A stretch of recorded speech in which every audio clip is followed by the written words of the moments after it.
bagaimana Muhammadiyah itu melarang tahlilan. Kalau kita merujuk dalam berbagai fatwa yang sudah terdokumentasi dalam tanya jawab agama yang diterbitkan oleh Suara Muhammadiyah, yang itu merupakan hasil dari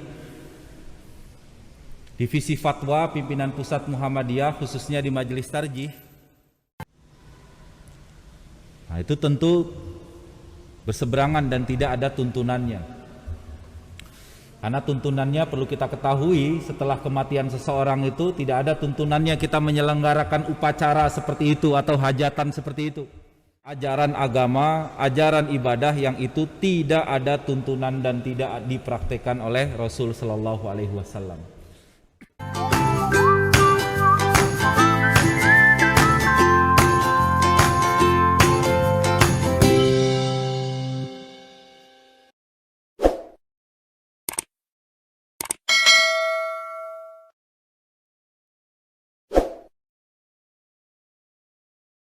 Warahmatullahi wabarakatuh.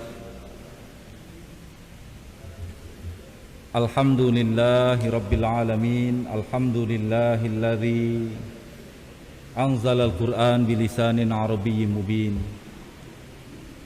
Asyhadu an la ilaha illallah rabbul arsil azim wa asyhadu anna Muhammadan abduhu wa rasuluh sadiqul wa'dil amin. Allahumma salli wa sallim ala nabiyyina Muhammadin wa ala alihi wa sahbihi ajma'in, amma ba'd. Hadirin wal hadirat jamaah salat zuhur di Masjid Kiai Haji Ahmad Dahlan, ataupun yang pada kesempatan kali ini membersamai via YouTube.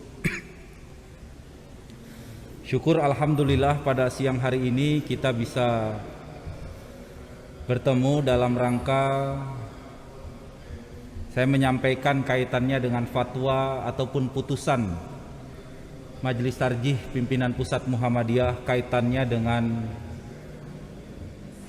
isu-isu keagamaan atau tuntunan-tuntunan keagamaan, sehingga bisa menjadi pedoman bagi kita dalam menjalankan ajaran agama. Pada kesempatan saat ini saya akan membahas satu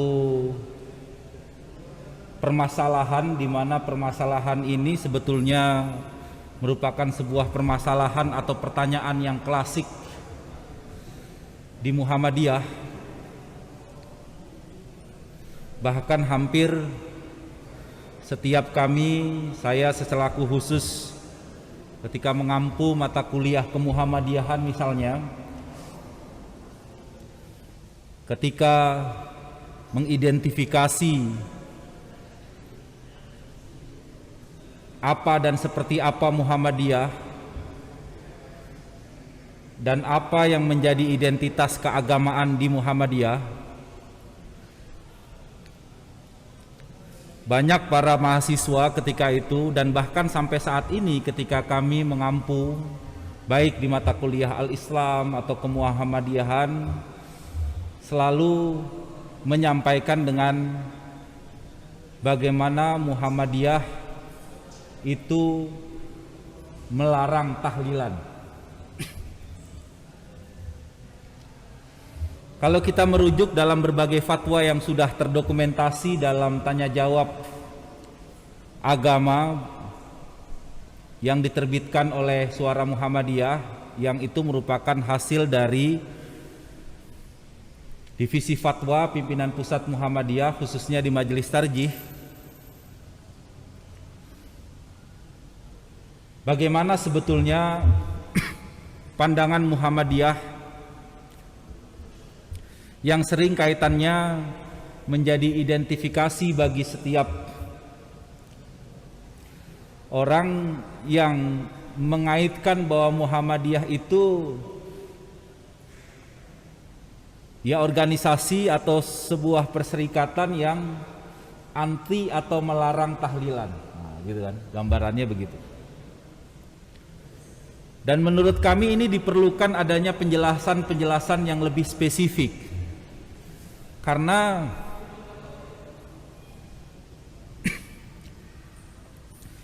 ketika hanya sebuah statement Muhammadiyah melarang tahlilan, padahal definisi tahlil adalah bagaimana dia mengagungkan Allah Subhanahu wa taala, bagaimana dia mengesahkan Allah Subhanahu wa taala, bagaimana dia mengucapkan la ilaha illallah. Itu merupakan sebuah zikir atau sebuah perbuatan yang memang dituntunkan dan disyariatkan. Maka ketika ada pertanyaan dalam satu rumusan tanya jawab, apakah Muhammadiyah benar melarang tahlilan dan membolehkan artinya melarang tahlilan? Sebetulnya pertanyaan ini perlu dijawab bahwa sebetulnya ketika dimaknai kata tahlilan dalam rangka untuk mengucapkan la ilaha illallah, memuji atau bahkan mengagungkan Allah Subhanahu wa taala, itu tentu sangat disyariatkan.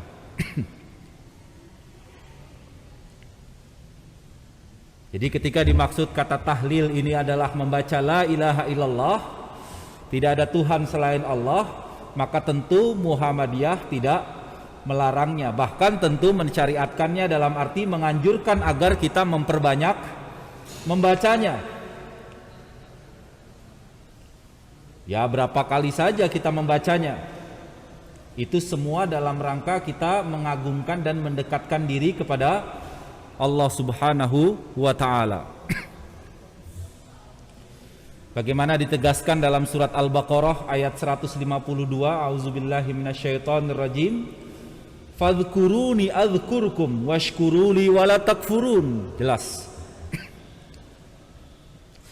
Ingatlah kalian kepadaku, niscaya aku akan ingat kepadamu. Dan tentu ungkapan la ilaha illallah itu representasi kita berzikir dan mengingat Allah Subhanahu wa ta'ala. Bahkan dalam ayat lain dalam surat Al-Ahzab ayat 41, ya ayyuhalladzina amanu dzkurullaha dzikran katsira, sebanyak-banyaknya.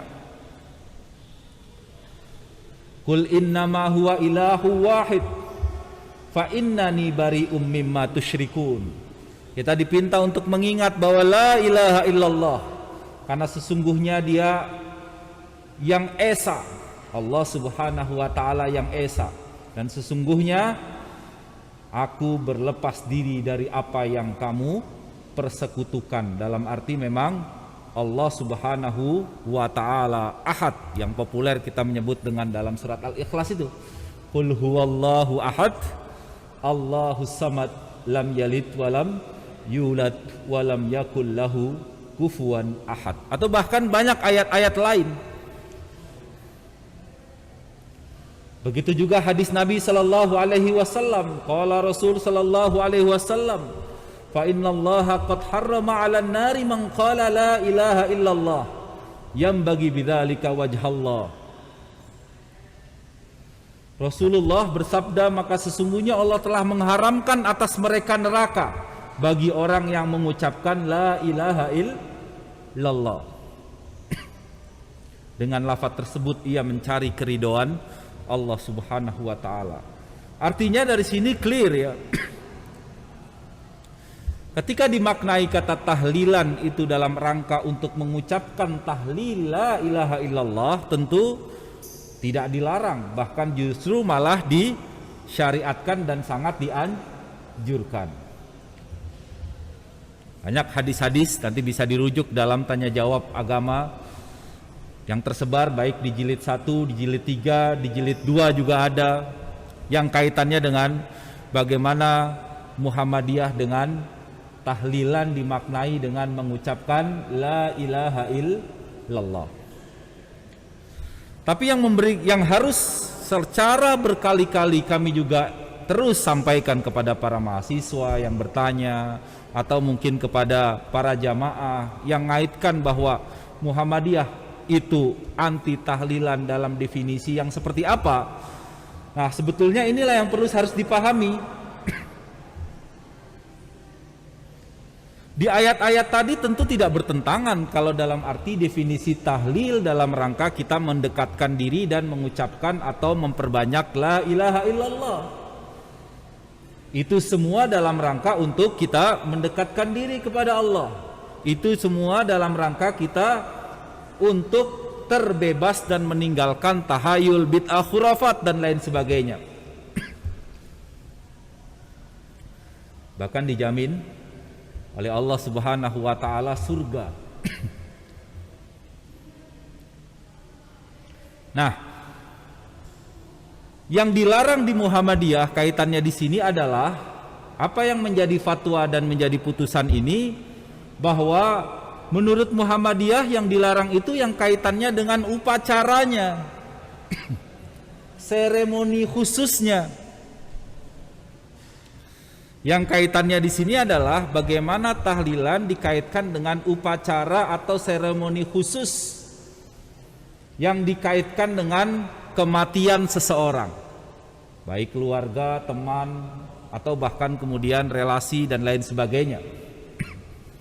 Apakah itu kaitannya dengan 7 hari kematiannya, 40 hari kematiannya, 100 hari kematiannya, dan lain sebagainya. Nah, ini yang kemudian yang perlu ditekankan. Bahkan kemudian dalam beberapa keterangan disebutkan bahwa ini justru banyak dilakukan oleh para pemeluk agama Hindu yang kemudian itu kemudian terakulturasi di dalam budaya Islam yang kemudian sampai saat ini kemudian kita mempraktekannya. Karena ini merupakan sebuah hal ibadah yang tidak ada tuntunannya. Karena ibadah itu kan al-aslu fil ibadah at-tahrim. Asal dari ibadah itu adalah dilarang. Kita tidak bisa mengada-ngada dalam urusan ibadah. Kaitannya di sini adalah upacara atau ritual kematian yang dikaitkan dengan hari-hari tertentu tersebut. Apalagi dalam upacara dan ritual tadi itu harus mengeluarkan biaya yang sangat besar. Bahkan kadang-kadang pinjam dulu kepada tetangga, saudara, sehingga kemudian dikesankan adanya tindakan atau perbuatan tabzir atau berbuat kemubaziran. Kalau dalam fatwa di sana disebutkan di sini, ketika pada masa Rasulullah perbuatan semacam itu dilarang. Pernah ada beberapa seorang muslim yang berasal dari Yahudi, yaitu Abdullah bin Salam dan kawan-kawannya, minta izin kepada Nabi untuk memperingati dan beribadah pada hari Sabtu sebagaimana yang dilakukan ketika masih beragama Yahudi.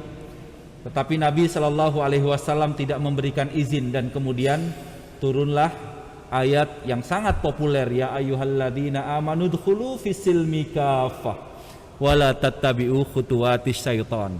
Semangatnya adalah semangat benar-benar menjalankan sesuai dengan yang diperintahkan, sesuai dengan apa yang sudah dituntunkan, tidak mengada-ngada dan kemudian membuat ritual, upacara, atau bahkan ibadah-ibadah tambahan selain yang sudah dituntunkan dan ditetapkan dalam ketentuan ajaran Islam.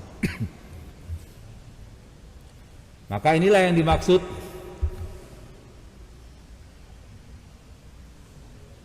bahwa situasi Islami adalah situasi yang sesuai dengan syariat Islam, bersih dari segala macam larangan-larangan Allah, bersih dari kesyirikan, tahayul, bid'ah yang dalam kriteria di sini.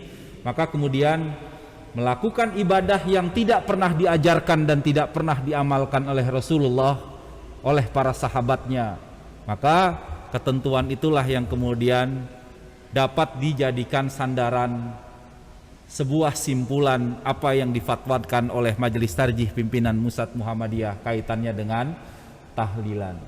Jadi clear ya, artinya adalah bukan kaitannya dengan melafatkan dan kemudian memperbanyak zikir dan ungkapan la ilaha illallahnya, tapi kaitannya dengan upacara dan ritual yang dikaitkan dengan kematian seseorang, yang dikaitkan dengan waktu tertentu, di mana itu semua tidak pernah diajarkan dan tidak pernah diamalkan oleh Rasulullah Sallallahu Alaihi Wasallam, termasuk juga di dalamnya adalah para sahabat-sahabatnya. Nah, kemudian saya beralih pada pertanyaan berikutnya. Nah, pada fatwa yang dikeluarkan tahun 2007 yang sudah terdokumentasikan juga di dalam tanya jawab agama Majelis Tarjih Pimpinan Pusat Muhammadiyah, di sana juga kemudian dimunculkan selain kaitannya dengan sikap Muhammadiyah terhadap upacara tahlilan yang dikaitkan dengan upacara kematian,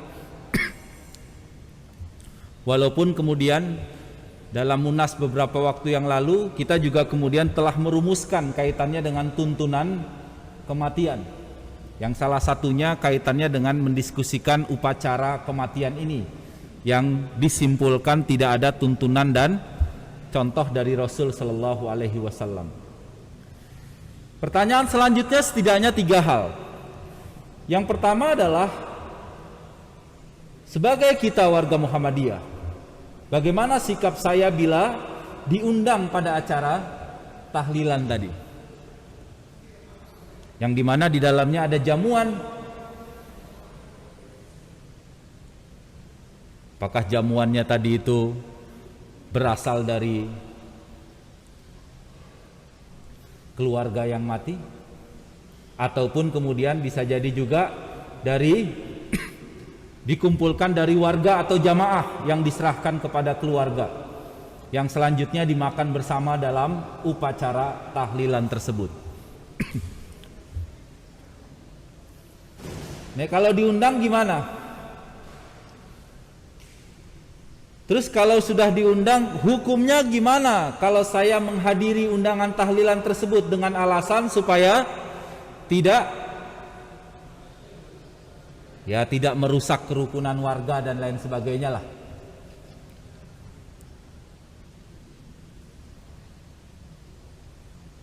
Karena dinilai masih banyak juga kadangkala yang dengan dalih untuk kerukunan masyarakat dan warga.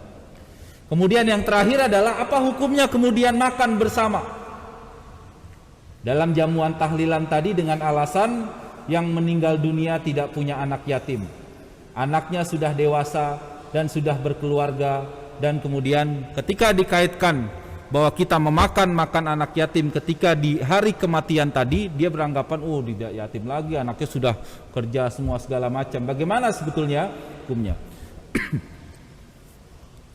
Kita akan respon 3 pertanyaan selanjutnya kaitannya dengan bagaimana sikap Muhammadiyah dengan ritual dan upacara tahlilan tadi. Tentu kita pahami di sini ungkapan dan kata tahlilan bukan dalam arti melafatkan la ilaha illallah ya, tapi kaitannya dengan upacara kematian seseorang atau ritual kematian seseorang yang dikaitkan dengan waktu tertentu, mungkin juga menu atau kemudian acara-acara atau tata cara tertentu.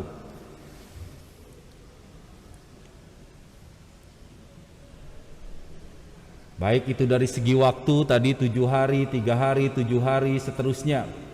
Yang kemudian tadi sudah saya sampaikan itu erat kaitannya dengan sisa-sisa pengaruh budaya animisme, dinamisme yang ditinggalkan ajaran Hindu ketika itu.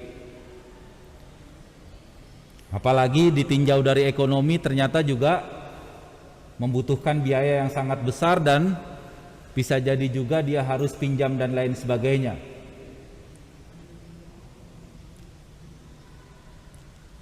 Nah, itu tentu berseberangan dan tidak ada tuntunannya. Karena tuntunannya perlu kita ketahui, setelah kematian seseorang itu tidak ada tuntunannya kita menyelenggarakan upacara seperti itu atau hajatan seperti itu. Yang ada tentu dari hadis-hadis Nabi yang kemudian bisa kita jadikan sebagai tuntunan, bahwa ya tentu yang pertama adalah memberi tanda pada kuburnya agar bisa diketahui, sebagaimana dan itu tertuang dalam hadisnya, mendoakannya, memohonkan ampun kepada Allah Subhanahu wa taala, kemudian menziarahinya, atau bahkan kemudian nanti senantiasa terus mendoakannya. Jadi tidak ada ketentuan tadi yang kaitannya dengan ritual upacara ataupun kemudian dikaitkan dengan waktu maupun makan makanan tadi. Dari argumentasi ini apa yang harus kita lakukan? Dalam fatwa di sini digambarkan sebagai warga Muhammadiyah, sikap yang harus diambil adalah tentu menjauhi dan meninggalkan perbuatan yang dimana perbuatan tadi itu adalah perbuatan yang tidak ada tuntunannya, tidak diperantekkan oleh Rasul Shallallahu Alaihi Wasallam, dan tentu memberikan nasihat dan memberikan informasi. Ya tentu nasihat dan informasi yang baik ya, mau'izatul hasanah. Jika ada atau masih ada keluarga besar kita yang memang masih menjalankan upacara atau ritual tadi itu. Karena itu jelas-jelas membawa kita pada sikap menjalankan sebuah ajaran agama, ajaran ibadah yang itu tidak ada tuntunan dan tidak dipraktekkan oleh Rasul Sallallahu Alaihi Wasallam. Bagaimana dengan hubungannya dengan masyarakat? Wah, nggak enak. Ini wujud dari toleran, ini untuk kerukunan dan lain sebagainya. Ya tentu kalau ini menjadi, ketika kita memang benar-benar bisa menghindarinya, kita hindari dengan baik. Karena tolak ukur dari aspek yang kaitannya dengan hubungan kita bermasyarakat, toleransi bermasyarakat, kerukunan bermasyarakat, tidak saja ukurannya pada ikut serta pada tahlilan ini. Memberikan penjelasan sedikit demi sedikit bahwa kita memiliki sikap dalam kita menjalankan ajaran agama tadi. Banyak kegiatan-kegiatan yang lain yang tentu itu bisa menjadi bisa menjadi penghapus ataupun bisa menjadi pengganti dari ketidakikutsertaan kita pada upacara yang diadakan tadi. Misalnya kegiatan siskambling, takziah ketika memang itu di hari di mana itu di takziah dalam arti ya menghadiri, kemudian ikut, kemudian menyolati, kaitannya dengan ikut serta dalam proses pemakaman dan lain sebagainya. Itu banyak hal yang mungkin bisa kita, karena ketika kita hanya meninggalkan satu kegiatan, tentu tidak akan membuat kita dijauhi oleh masyarakat di mana kita tinggal, apalagi ketika kita benar-benar memiliki sikap yang kuat. Yang terakhir, bagaimana makan dan minum pada jamuan tadi? Sekalipun makanan dan minuman tersebut berasal dari warga atau RT, namun tetap saja digolongkan merupakan perbuatan tabzir atau kemubaziran, karena memang tidak ada praktek atau contoh dari apa yang dituntunkan oleh Rasul Shallallahu Alaihi Wasallam. Jadi kata kuncinya memang ya bagaimana kita menghindari sikap kemubaziran. Innal mubazirina kana ikhwana syayatin. Jelas itu. Ini menunjukkan hal yang sangat penting. Saya pikir ini hal yang mungkin perlu juga terus harus dipahami dengan baik, bagaimana Muhammadiyah dengan isu yang kaitannya dengan tahlilan, pemaknaan tahlil dalam definisi yang baik dan tepat, dan kemudian menjadi tahlilan dalam definisi yang dikaitkan dengan hari kematian, dan bagaimana tuntunan kita terkait dengan kematian atau orang yang mati. Maka tadi disampaikan bahwa kita turut serta pada takziah, kita turut serta kaitannya dengan mendoakannya, menyolatinya, bahkan yang terakhir tentu kita senantiasa benar-benar menjalankan tradisi-tradisi kebaikannya. Itu yang paling penting. Mudah-mudahan ini bisa bermanfaat khususnya bagi para kita sivitas akademika di Universitas Muhammadiyah Yogyakarta. Billahi taufik wal hidayah. Assalamualaikum warahmatullahi wabarakatuh.